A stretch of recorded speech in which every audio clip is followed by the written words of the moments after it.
Pertama-tama yang Iwan dan Ahwan, marilah kita bersyukur kepada Allah. Waktu-waktu yang diberikan Allah kepada kita, yaitu tertera di dalam Al-Quran dijelaskan bahwa demi masa, demi waktu, wal asri innal insana lafi husn illal ladzina amanu wa amilus solihati wa tawasaw bil haqq wa tawasaw bis sabr. Demi waktu, waktu itu per detik yang tidak bisa terulang lagi, makanya kita dianjurkan demi waktu, termasuk orang-orang yang merugi kalau tidak memanfaatkan waktu-waktu itu untuk beramal soleh. Yang sudah kita ketahui bersama, sebelum kita bertekad, amal soleh kita itu belum dikatakan sempurna, bahkan rapuh, ya, mudah rusak. Sehingga apa yang kita lakukan itu sia-sia. Karena apa? Kita melakukannya tidak disertai dengan dekat kepada Allah, tidak disertai dengan berzikir kepada Allah. Jadi kita bersyukur di dalam bertokat ini ternyata baru tahu kelemahan kita bahwa amal soleh itu bisa jadi amal salah. Yang kita ketahui amal soleh itu pada umumnya sholat, puasa, zakat, haji, dan lain-lainnya. Bisa jadi amal salah. Contohnya sudah berapa kali saya sampaikan. Di dalam sholat itu sesuatu amalan yang paling tinggi derajatnya di sisi Allah, sehingga sholat itu menjadi andalan nanti di akhirat. Fit dunia akhirat.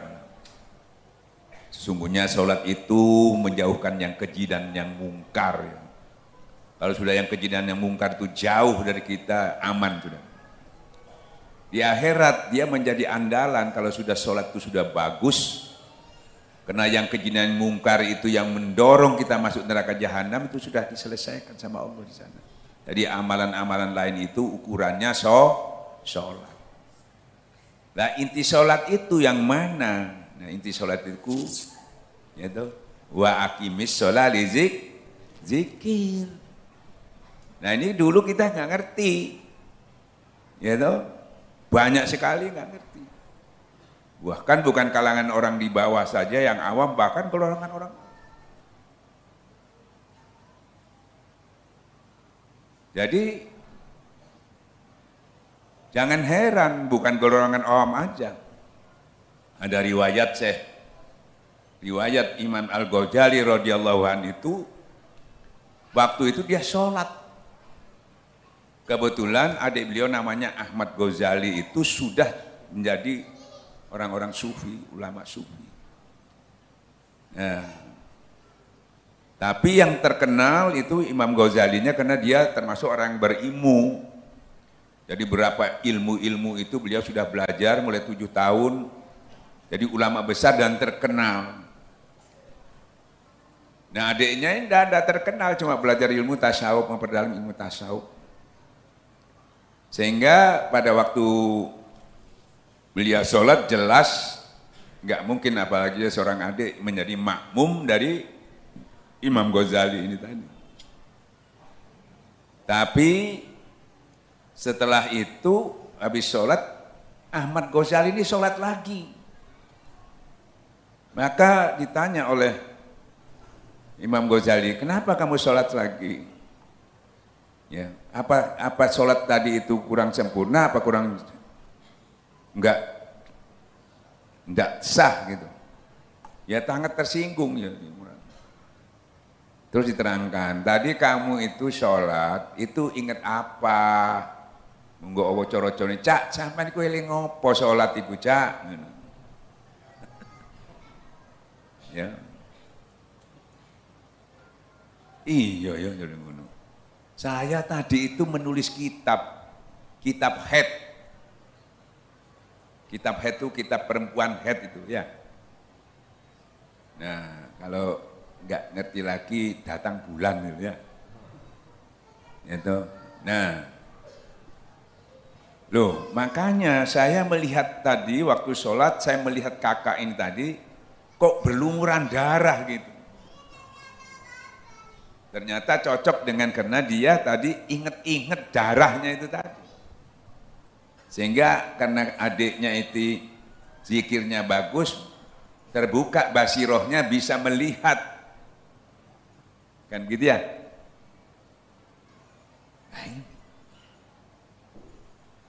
Bayangkan saudara ulama besar, ente mana?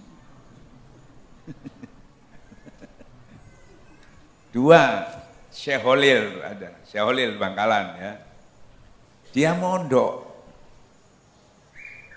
Ya. Tapi beliau juga sudah terbuka, padahal mondok ini. Ya namanya mondok kan gurunya kan, mondok itu kan banyak, belajar ilmu nahu ke, ilmu syarab ke, hadis ke, ya kan? Tapi sisi lain beliau ini sudah berilmu tasyawuf gitu. Syekh Holil ini. Nah, kebetulan dia berguru. Ya, setelah berguru jadi makmum kan. Terus setelah berguru, habis itu gurunya ditegur. Sampean kok sholat mangan sampean itu tadi? Hah, kaget lu. Saya melihat sampean tadi kok sholat kok mangan. Kok ero kon? Aku ndelok sampean mangan. Sampean mau eling apa? Iya, aku lagi masak tak tinggal ya aku jadi ngono. Coba. Nah, kejadian ini pasti sampean saking gak ono sing delok, pengen delok ngono. Sing model ngene, model ngene, model ngene. Wis macam-macam. Ternyata padahal dalilnya itu sederhana. Bukan masalah sederhananya. Ya toh, biar murah, biar sederhana, tapi kalau saya tidak punya ya gak duit. Padahal dalilnya itu kita bahas secara mutasan, ya, panggilannya sholat itu wa aqimis sholat, suruh zikir dok ternyata. Nah banyak orang berzikir bukan ke sana arahnya, masalahnya gitu, arahnya cek munggah pangkat, cek di warung cek laris, ya tidak ketemu Pak. Cek bojone petado oma. Tidak bisa. Nah, bayangkan sekelas itu aja. Jadi, sholat itu bahkan sangat menentukan seluruh keilmuannya. Itu kalau itu gak benar, diperiksa semua. Kalau itu gak benar, pasti yang lain itu hampir semuanya gak benar. Nah, maka penting sekali bahwa sholat itu menjadi menjadi predikat juga bahwa seorang muslim itu dilihat pada sholatnya. Nah sholat ini oleh ulama tasawuf diperdalam lagi. Kan gitu ya? Karena pada umumnya yang dikatakan sholat itu berhubungan dengan Allah. Tidak aku jadikan manusia dan jin wa ma khalaqtul jinna wal insa illa liya'budun, itu kecuali beribadah. Kalau ulama tasawuf bukan lagi ibadah, makrifat kepada Allah. Makrifat itu dekat dan kenal kepada Allah. Nah, karena tadi yang dikatakan wal asri innal insana demi masa demi waktu itu rugi kecuali yang beramal soleh demi waktu ya, maka oleh ulama-ulama tasawuf dengan cerdas bahwa sholat itu ada lagi yang ditekankan di luar sholat. Yang tadi sholat yang ditentukan waktu-waktunya itu sholat wusto. Nah sholat wusto itulah yang bisa mewujudkan wal asri demi masa demi waktu itu tadi. Per detik tadi sholat wusto. Yang ada dalam dananya di luar sholat itu terus per detik ismuzatnya dipakai. Nah itu. Tapi kalau sampai di syariat sampean nggak nemu dalil itu, nemunya sholat wusta itu ditafsirkan harus menjaga sholat asar dan subuh. Tidak kena sama waktu tadi, di mimas per detik tadi tidak bisa. Wah ini mentah ini subuh mau nih. Asar dan subuh. Waduh, antara subuh dengan asar kosong. Tapi di siapa? Ya. Padahal wa may suntik rohman yakowit lau syaitona fahlu akorin, kalau sudah lupa kepada Allah, langkah kita ini diganti iblis sebagai penuntunnya. Jadi lebih banyak kita didominasi oleh iblis daripada didominasi dengan iman kita. Nah torekat ini bantu ini, tidak bertorekat tidak bisa. Makanya kok tidak bisa, Ustaz lihat aja Imam Ghazali nggak bisa sekelas itu. Ada orang nggak sekelas itu sekarang? Nggak ada. Yang sekelas itu aja nggak mampu, apalagi sekelas ente. Itu kan padahal ahli sunnah juga dibuat rujukan.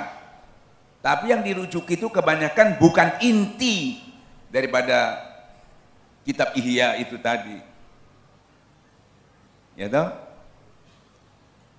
Bukan intinya yang diambil. Banyak orang baca Ihya tapi tidak bertorekat. Banyak orang baca Hikam tapi tidak bertorekat. Jadi hanya keilmuannya aja yang diambil, tapi mencapai titik tertentu yang Imam Ghazali waktu itu dalam keadaan stres, bimbang dan ragu, dalam kondisi dia mempunyai ilmu pengetahuan yang luar biasa dan diakui pada waktu itu oleh pemerintah setempat dan dunia, tapi beliau dalam terpuruk. Maka semua ilmunya dia sendiri mengatakan ternyata belum ada yang bisa menolong dia. Alhamdulillah beliau dapat petunjuk, akhirnya beliau mencari guru torekat dan setelah ditalkin semuanya terjawab apa yang dia resahkan tadi, sehingga beliau sembuh dan semangat lagi. Saking semangatnya bertorekat tuh menemui Tuhan tuh kebablas. Amalnya itu overload. Rata-rata orang sufi itu amalnya overload. Ya toh? Overloadnya itu dia melakukan ibadah tuh berlebihan. Bayangkan berkhawat 10 tahun kan overload. Ente didekek kene mabengi ngaji jarene ape hataman Quran minggat kabeh kari siji ae. Iya toh? Karena ininya belum ngekliknya sama Tuhan ini belum sempurna. Ibarat lampu itu ya ngeklik tapi goyang enggak pas, mati urip. Kadang-kadang urip, kadang mati mana, kurang cek dulu. Nah, mati urip ini sesuai koset, kobong kadang-kadang. Wis gak teko pisan wis. Makanya harus pas betul sehingga bisa menimbulkan cahaya yang luar biasa. Dia bisa melakukan.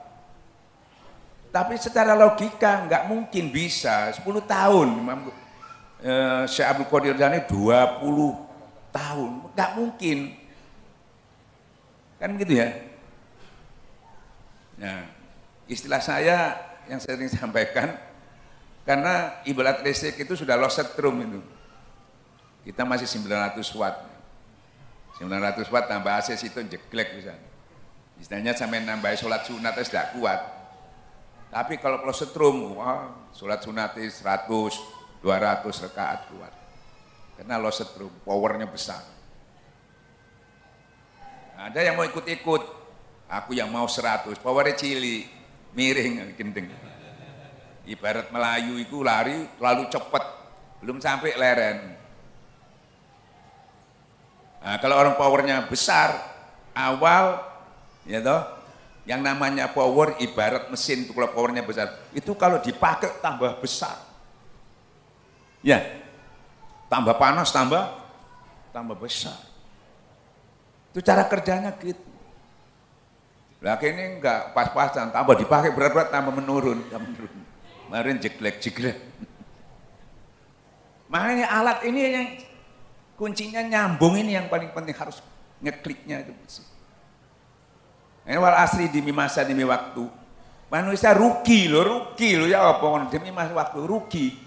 Amal soleh itu yang mana? Ya memang sholat, puasa, zakat, haji, tapi tidak menjadi soleh. Sholat saja ditunjukkan wawailul lil musallin alladzina hum an sholatihim sahun.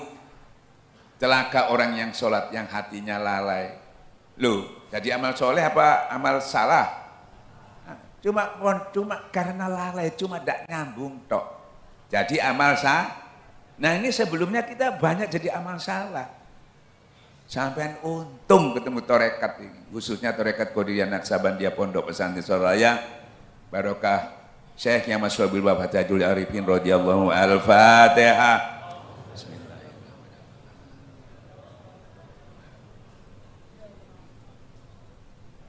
Ini sampean bayangkan Imam Ghazali wis ngentekno kitab piro. Sampean kitab situ ae enggak langsung nang kono ya, luar biasa.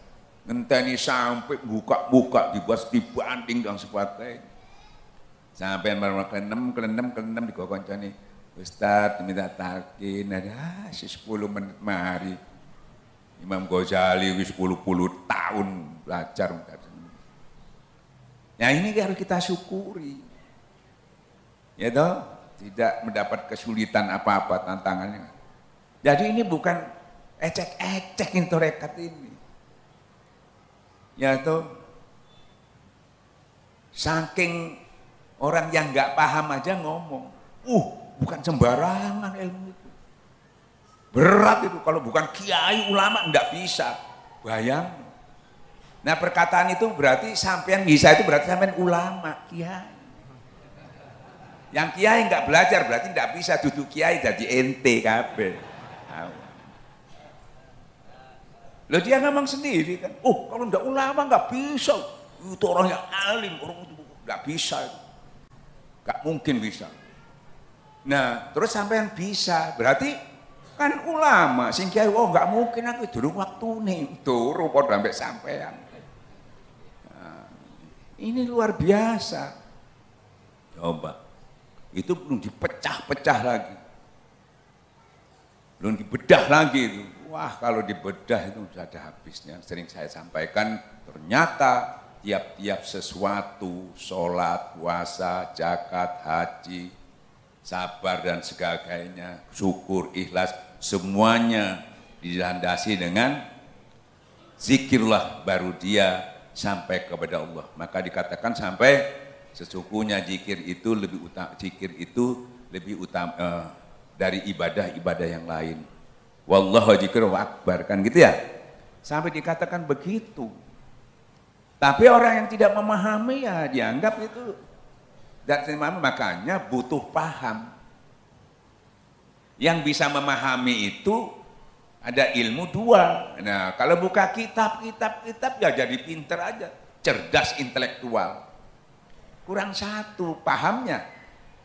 Ya toh? Nah, kalau mau paham cerdas spiritual.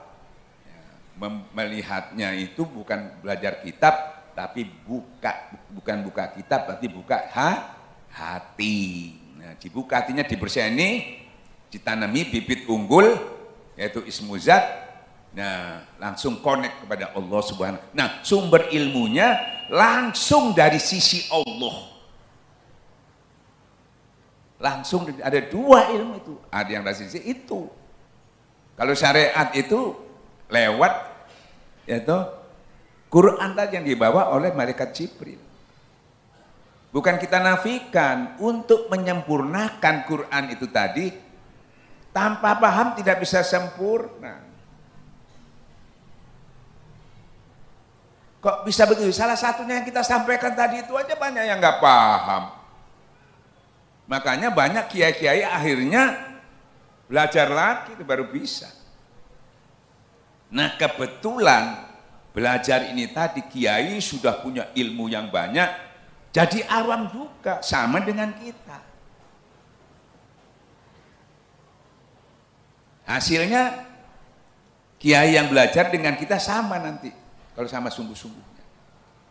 Tapi di sisi lain dia punya kelebihan, mungkin dia ahli fikih, ahli hadis sampai enggak. Tapi dalam ilmu tasawuf sama kedudukannya. Walaupun dia sudah ulama besar dengan sampean orang biasa. Ya, buktinya kalau ditalkin isinya sama kan, masih kiai ya iku podo ae, kecuali beda. Sama toh. Nah, beruntunglah kamu orang-orang yang sudah ditalkin.